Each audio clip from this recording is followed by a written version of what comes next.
Present. I'll email him in just a second. Jeff Stava? Here. Okay. Very good. Do I have a motion?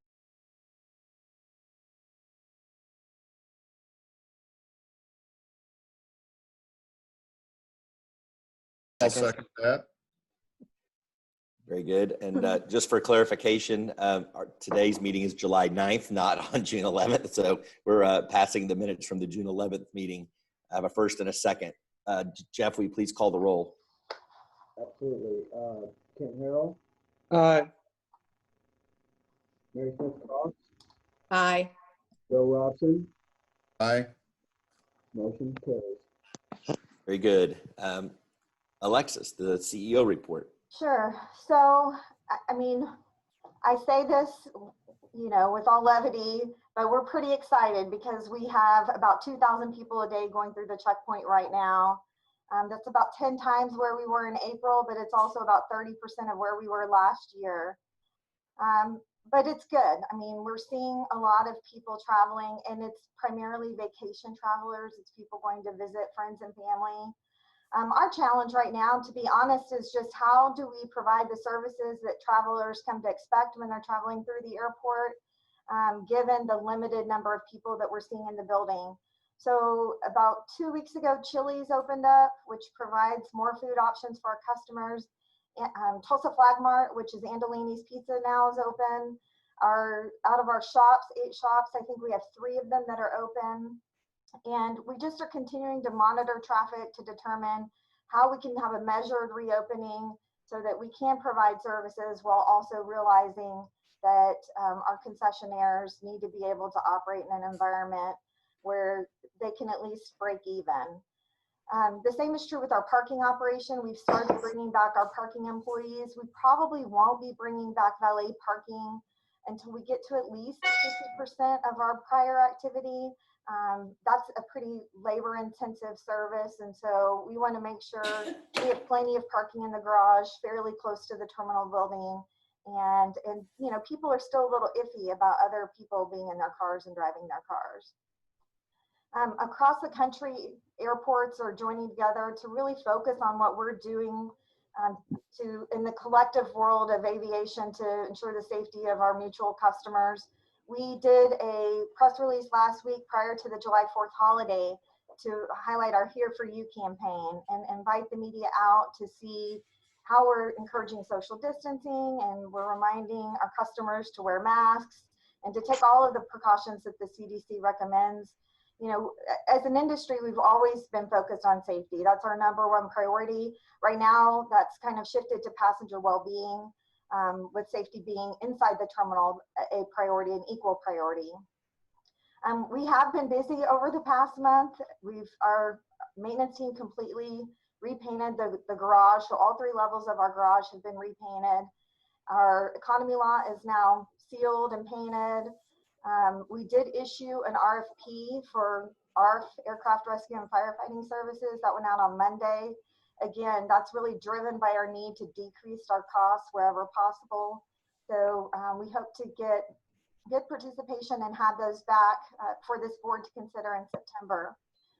Also, since our last meeting, we had the visit from the president and vice president. And I just would like to say our team did an outstanding job working with the Secret Service details for both of them. It's very unusual to have them both here at the same time. I mean, there were multiple agencies that had to be coordinated with, air traffic control, our tenants. It just really went seamlessly, and our team did a fantastic job. And then finally, I just wanted to hit, Fabio's going to give you the financial report, but this week in the House, the Appropriations Committee met, and they're recommending full funding of the Airport Improvement Program and an additional $2.5 billion in funding through the Department of Transportation for airport projects. And that's really important to us because as our dollars are limited, we're going to rely heavily on federal dollars to support our capital needs. Frank and his team have put together a capital funding plan that includes about $39 million of AIP funded projects, and then about another $40 million in locally funded projects. So there are a lot of needs, and that doesn't even include an air traffic control tower. which we all know is something that we're working towards.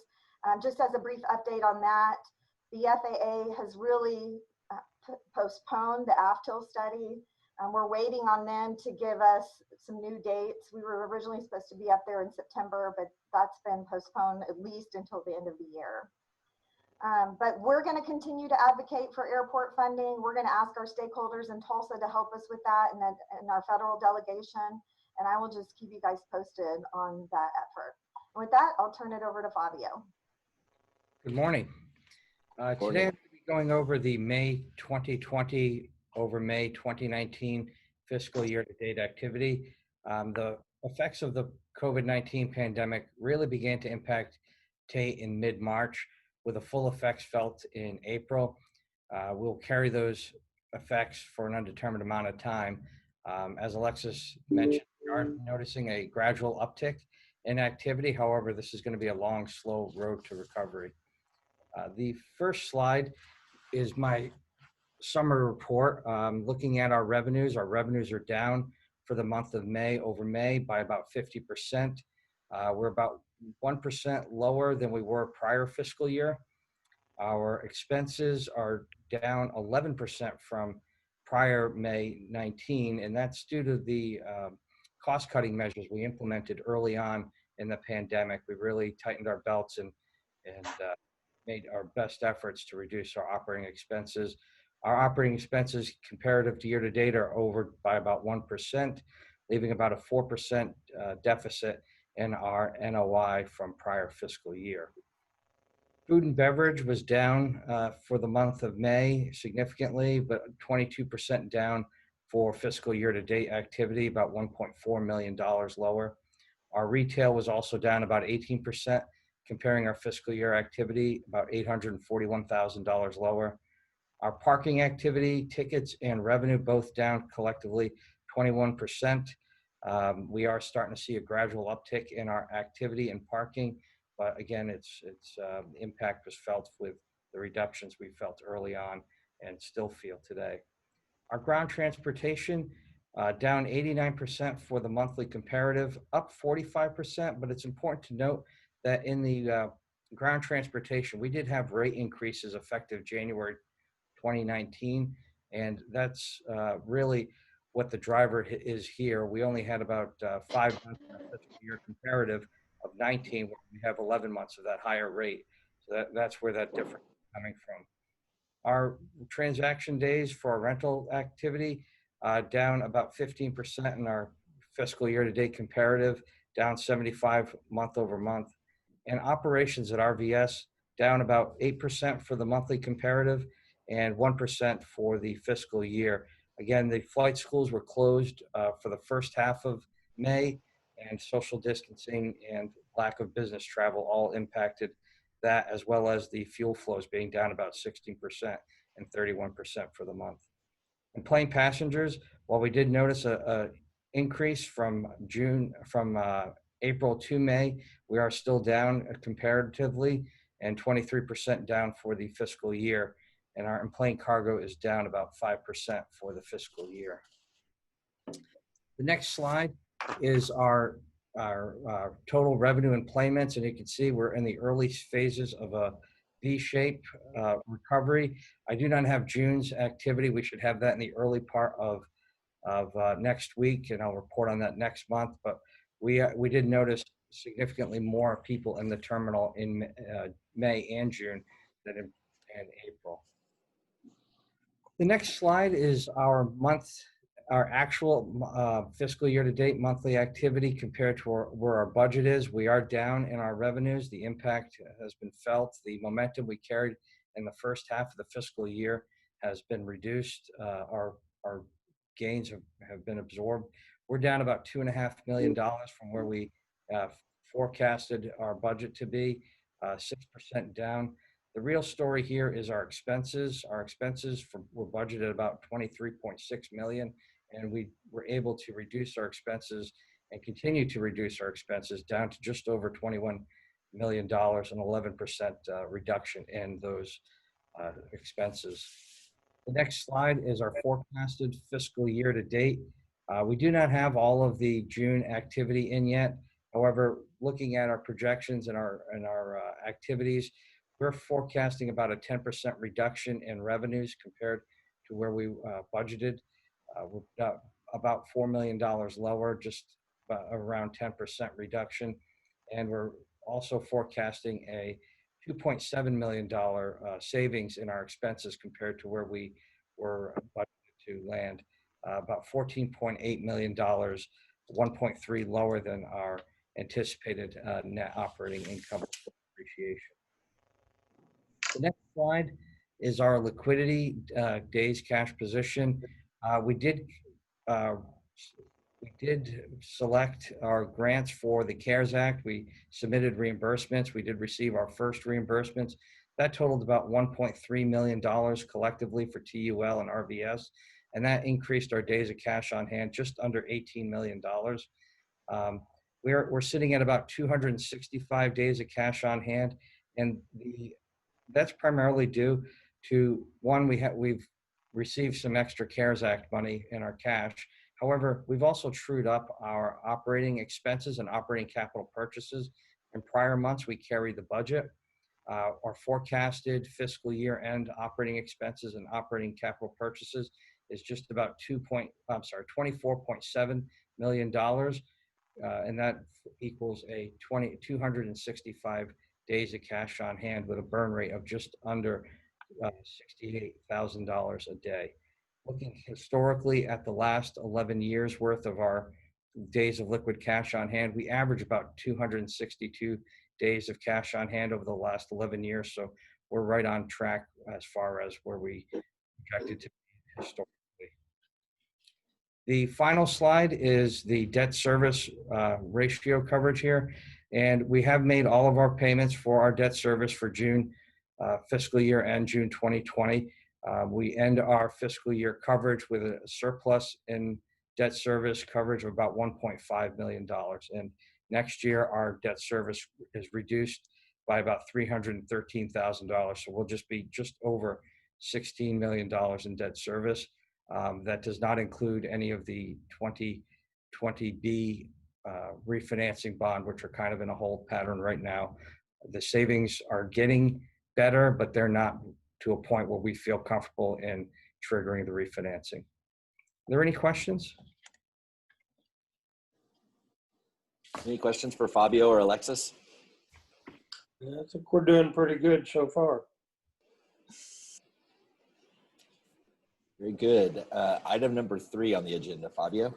Hey, item number 3, rescind the April 9, 2020 resolution adopted and approved by the trustees authorizing the issuance and sale of a general airport revenue bond in the principal amount not to exceed $15 million, consisting of a single bond to be designated trustees of the Tulsa Airports Improvement Trust General Airport Revenue Subordinate Bond Series 2020C revolving line of credit.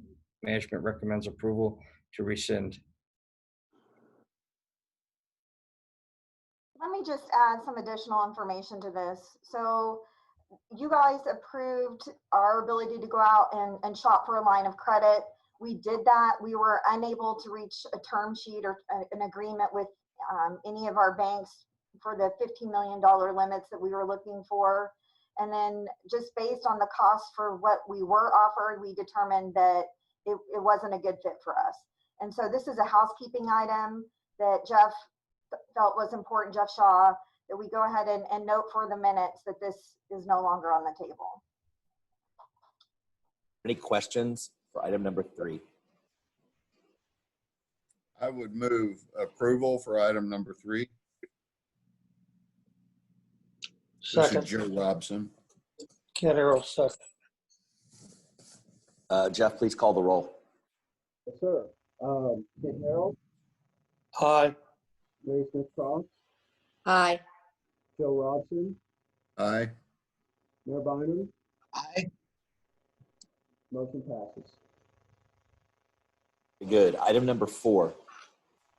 Item number 4 is approved renewal of airport excess auto liability insurance coverage with Mid-Continent Casualty Company through Insurica for 1 year at an annual premium of $30,167, effective July 18th, 2020. Just some information, we insure for off-premises vehicles. We insure 95 vehicles, and the limit for each accident is $1 million. Any questions for Jeff about the renewal of our auto policy? Seeing none, I'll take a motion. Move approval, item 4, Mary Smith Crofts. Joe Second, Kent. Robson, I'll second it. Joe Robson, second. Jeff, please call the roll. Kent Harrell, Aye. Mary Smith Cross, Aye. Joe Robson, Aye. Mayor Bynum. Aye. Motion passes. Very good. Item number 5. Item number 5 is approved public entity property insurance program with Alliant Insurance Services through our brokers Insurica at an annual premium of $233,124, effective July 1st, 2020. As you all can see, there's a 15% increase over the 2019 program. You know, the insurance market has really hardened the last couple of years, and we've been seeing increases. The whole industry has been seeing increases. So, Jeff, I'm having a little bit hard time hearing you. I don't know if everybody is. But just to reiterate what Jeff said, the insurance market in particular these past couple of years have taken some hard hits. As Jeff has explained to me, they're having to raise premiums in order to build their reserves so that they can provide coverage for us in the future if we should need it. Our challenge with insurance, in order to get a lower deductible, then we would have to raise the amount we'd be willing to pay. Or I should say, to get a lower premium, we would have to raise our deductible. And so one of the things we talked about was if we did a 1% deductible, for instance, it would require us to then have $3 million, $4 million in a reserve account just for that use. And we just aren't financially able to do that today. And so this coverage provides us the coverage we need. Yes, the premium's a little bit higher than what we've gotten, but we feel that it's worth it because of our cash position today. That makes sense. Total sense. Are there any questions for Alexis or Jeff on this item? Joe Seeing none. Robson, I would move to approve number 5. Second, Mary Smith Crofts. Jeff, please call the roll. Kent Harrell, Aye. Mary Smith Cross, Aye. Joe Robson, Aye. Mayor Bynum. Aye. Motion passes. Okay, item number 6. Item number 6, good morning, everyone. Item number 6 is to approve an agreement for installation of and operation of electrical vehicle charging station between TAIT and PSO.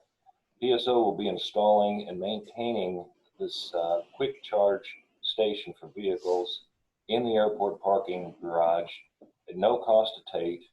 The airport will have to furnish power to the unit, however, management recommends approval.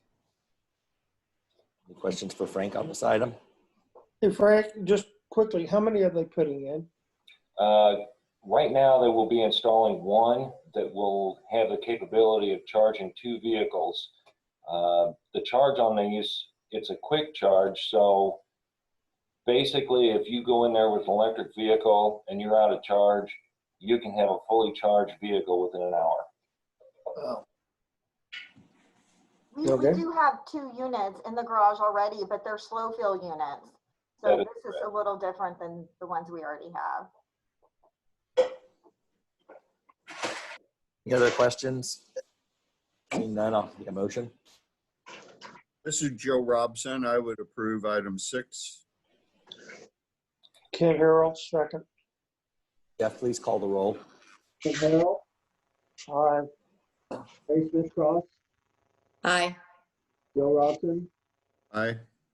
Mayor Bynum. Aye. Item number 6 is approved. Item number 7. Item number 7 is approved change order number 7 to Schwab Hall Project Phase 2 and 3 with Manhattan Construction Company in the amount of $97,822. This change includes demolition and capping of pipes that were identified in a wall behind the mural. This also replaces rusty chiller water lines and repairs to girder beams and columns. To date, change orders on this project equate to 4.8% increase. Change of quantities is 1.9% increase. Total cost of this project to date, projected cost is $7,290,249.86, or a total increase in cost of 6.7%. Management would recommend approval. Any questions for Frank? Seeing none, I'll entertain a motion. Move approval for item 7, Mary Smith Crofts. Second, Kent Harrell. Jeff, please call the roll. Kent Harrell, Aye. Mary Smith Crofts, Aye. Joe Robson, Aye. Mayor Bynum. Aye. Item number 7 is approved. Very good. Item number 8. If I could, I'd like to take item 8 and 9 together. They are associated, same project, same contractor. Item number 8 is approved change order number 2, runway 1 right, 19 left, rehabilitation with Ellsworth Construction, LLC, in the amount of negative $8,550. This change is related to the non-attainment of the contractor in meeting the DBE requirements, DBE commitment. Item 9 is accept project and approve final payment, same project. The final payment is in the amount of $201,286.29. The disadvantaged business enterprise goal for this project was 9.7%. Actual attainment was 6.6%. Total change orders on this project equated to a negative 8.9%. Total change of quantities on this project equated to 9.4%. Total cost for completion is $2,433,655, or an increase of 0.5%. If there's no questions, management recommend approval of item 8 and 9. Any questions for Frank on these 2 items? This is Seeing Joe none, Robson. I would make a motion to approve item 9 or 8 and 9. Mary Smith Crofts, second.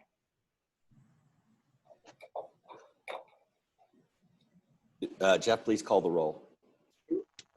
Kent Harrell, Aye. Mary Smith Crofts, Aye. Joe Robson, Aye. Mayor Bynum. Aye. Items 8 and 9 are approved. Good morning. I'd like to take 10, 11, 12, and 13 together, if I may. Number 10 is approve assignment of sublease acknowledgement and consent to assignment for Lot 10, Block 13 of the Northeast Hangar Development at RVS, Hangar B109, to Sebring Investments LP to LF Operations LLC, effective upon closing, but no later than July 31st, 2020. And number 11 is to approve the mutual termination of sublease agreement for that hangar with LF Operations LLC, effective July 31st, 2020. And that is to allow us to write a new sublease for number 12, approved sublease agreement for that hangar at RVS with LF Operations LLC for 15 years with 2 5-year options. And last but not least, approve acknowledgement and consent to collateral assignment from LF Operations to Farmers State Bank, effective upon approval. And management recommends approval. Any questions on 10, 11, 12, or 13?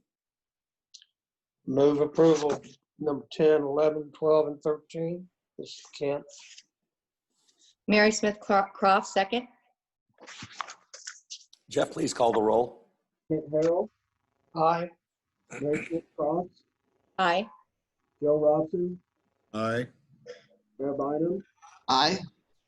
Items 10, 11, 12, and 13 pass. Item number 14. Item number 14 is to approve assignment of sublease acknowledgement and consent to assignment for Lot 7, Block 14 in the Northeast Hangar Development, Hangar B118, from Marlon D. Bills to Mike and Mike Burton to Michael B. Burton Living Trust, dated April 1st, 2014, effective upon approval, and management recommends approval. Questions for Jonathan? The motion to approve? Move approval item 14, Mary Smith Crofts. Second, Ken Harrell. Jeff, please call the roll. Harold, Aye. Mary Smith Cross, Aye. Joe Robson, Aye. Mayor Bynum. Aye. Item number 14 is approved. Item number 15. Item number 15 is approved landlord's lien waiver, access agreement, and consent with Bank of New York Mellon Trust Company on behalf of Spirit Aero Systems, and recommend approval to the City of Tulsa. Any questions for number 15? Have a motion? Move approval. Go ahead. Okay, move approval item 15, Mary Smith Crofts. Joe Robson, second. Jeff, please call the roll. Kent Harold, Aye. Mary Smith Cross, Aye. Joe Robson, Aye. Mayor Bynum. Aye. Item 15 is approved. Very good. Item number 16, other TAIT business. Seeing no business, TAA business, number 17. No TAA business. Do I have a motion to adjourn? Joe Robson, I move we adjourn. Mary Smith Crofts, second. Jeff, please call the roll. Kent Harold, Aye. Mary Smith Cross, Aye. Joe Robson, Aye. Mayor Bynum. Aye, and I would also like to propose that the chairman always have an animal lurking over his shoulder during meetings. Approved. Okay. Motion is approved. Very good. We are adjourned. Thank you all. Have a great rest of your Thank week. you. and weekend. Thank you. Thank you. Thank you, folks. Bye-bye.